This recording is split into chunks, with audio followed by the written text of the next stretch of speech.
behalf of its own citizens, the America First people, those people are going to win the debate. In fact, there's never actually been a real debate. But when people's mind fog clears and they can think about what just happened, they'll understand that this was never about the Jews or anti-Semitism, much less Hitler, who's been dead for 80 years as of April. No, it was about, should the United States act in its own interests, or should it subvert its own interests on behalf of a foreign power with a very effective lobby in Washington? That's exactly what the debate is. And the answer is, of course, no. So the America First people, or the people who just think the government should serve its own citizens, which, let me remind you, is the only legitimate rationale for representative government. In other words, if the government is not representing its own citizens, if it doesn't care about its own citizens, it's not only off track, it's illegitimate. It has no basis to govern because it's a representative democracy. So you are morally bound, you're legally bound to represent your own people. That's the only purpose of having a government in our country, is to represent our people. And if you're not doing that, you're not legitimate. So they will win. And in a year or two, we're going to look back on what we've been watching for the last month or last 8 months, and we're going to realize this is exactly like BLM or Me Too. You know, at the core, there may have been a point, but basically it's buffoonery. It is an effort to divert your attention from the real crisis.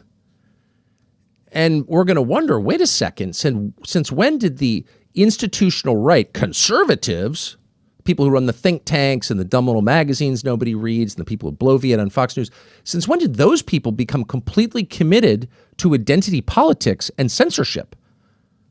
Because they are committed to identity politics. That's what this is. It's identity politics. Of course.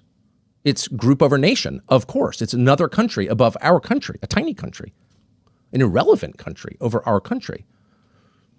And people are going to look at that and say, wait a second, we thought, in fact, we voted for you because we thought that the two things we could be assured you believed were you were against identity politics. You lectured us about woke for like 10 years. You're against woke because you're against identity politics. You're against tribalism. And here you are not only embracing it, but using it as a cudgel to hit people in the face. And maybe even more shocking, we knew for a fact you were against censorship. I mean, isn't that the whole point of the Trump election? We're against censorship. You can't censor people in a free society. You can't have censorship in a democracy. How will you have the information required to vote? Censorship is totally incompatible with democratic government, period. And it's also, by the way, illegal under the First Amendment to the Bill of Rights. And Republicans just won an election on that platform.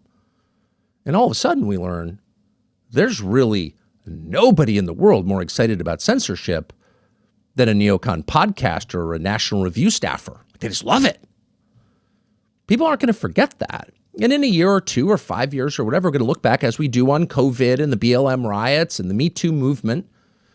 And we're going to ask ourselves, how did we fall for another moral panic, another social media-driven moral panic? How did everyone go insane all at once, denouncing each other and denouncing old friends and beclowning themselves because they're caught up in this moment and they can't see that they're betraying the very principles they claimed like 6 months ago they would give their lives for?